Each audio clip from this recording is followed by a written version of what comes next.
Eh, baka rap floating yan. Ngayong araw mga idol ay nakalib ako. Kasi meron akong pinuntahan kayo ng umaga. Tapos ngayon nakauwi na ako. Nag-message sa akin si Lap Clothing. Taga lang pala siya. Taga Bacoor. Yung nagpo-promote ba ng clothing ko. Ngayon gusto niya bumili ng rap clothing. Magkikita kami ngayon sa SM Molino. Nandun na siya ngayon kaya nagmamadali na ako kasi meron ata siyang pasok sa school. Ito pala yung order niya. Yung order niya is large white. Mamaya na lang mga idol, nagmamadali na ako talaga. So yun mga idol, nandito na tayo sa SM Molino, sa may parking. Dala-dala ko na yung order ni Bumblebee. Naipagkita na tayo sa kanya. Dito na tayo mga idol sa loob ng SM. Dito muna ako nagantay mga idol sa may Tokyo. Ay harap pala ng Tokyo. Hindi na ako naglakad-lakad. Siya na lang ata yung pupunta dito. Ang bait niya nito mga idol, di ba pinopromote niya yung proper clothing. Sabi ko sa kanya, ay nag-message siya sa akin nun wala pa yung bago kong design, wala pa. Napa-reserve na yun sa akin. Ngayon, nung nilabas ko na yung clothing ko, sinabi ko sa kanya kung order na ba siya. Sabi niya oo daw, tapos sinabi ko, ayun, ito na ata yun eh. Mga idol, yun, gumagaway. Yan yun, parang si Lap Clothing yun, si Bumblebee. Eh, nice one. Sakto kakaano ko lang din. Kakatapos ko lang din kumain eh. Kakabayad ko pa lang din. Bali magkano yan? 500. 500 ako lang. Yan mga idol, Sayaw tayo kahit isang sayaw lang. sige lang. Marami naman akong time eh.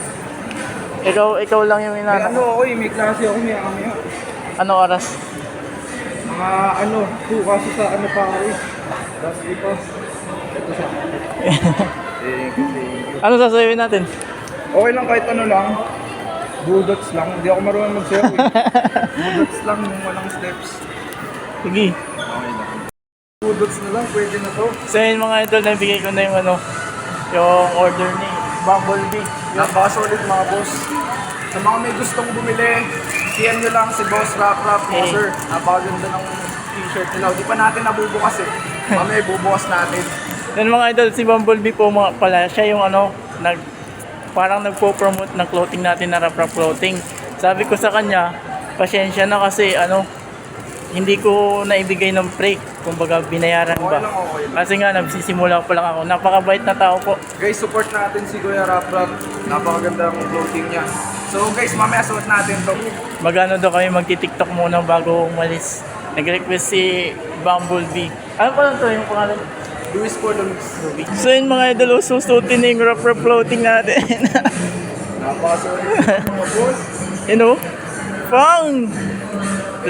Large po yung size niyan, large. Anong height mo, boss? 5'7".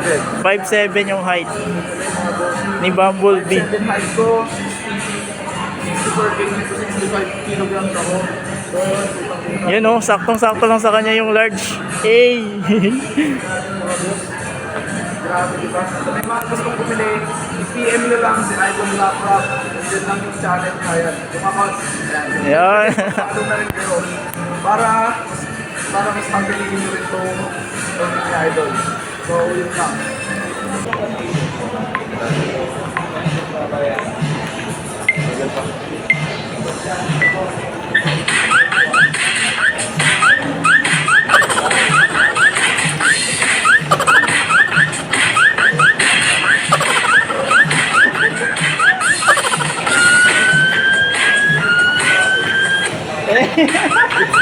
Good.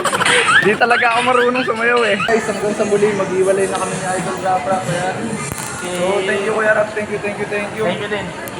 Ingat. Thank you Kuya. Hanggang sa muli. Thank you.